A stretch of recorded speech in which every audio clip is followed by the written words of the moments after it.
nakikiusap po ako. Konting sakripisyo pa, mga kasamahan ko sa bayan ng Maisog. Ang hakbang ng Maisog, yung ating mga kasamahan. Sa DDS, kinutya po tayo ni Vice Ganda.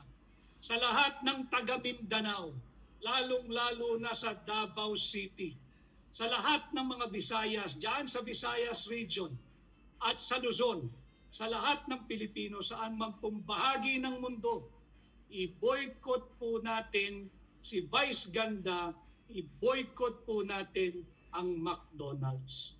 Hindi po kalabisan ang aking pakiusap sa inyo.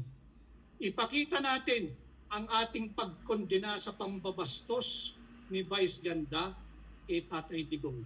Nanawagan po ako sa inyong lahat, ating mga kasamahan sa Kingdom of Jesus Christ, ating mga kasamahan sa Iglesia ni Cristo, binastos po ang ating mahal na senador, si Senador Rodante Dante Marcoleta.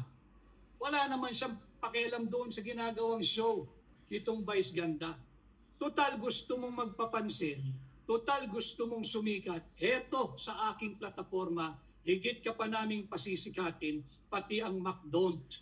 Wag ho kayong kakain ng McDonald's hanggat si Vice Ganda ay associated sa McDonald's. Doon muna tayo sa sariling atin. Jollibee, Andox, dyan sa Davao City, may Waxis. Talikuran ho muna natin yan. Mahirap naman, iniinsulto na ang ating Tatay Digong. Iniinsulto na, kinidnap na nga, ipiniit ng walang sala, ipiniit ng walang kaso.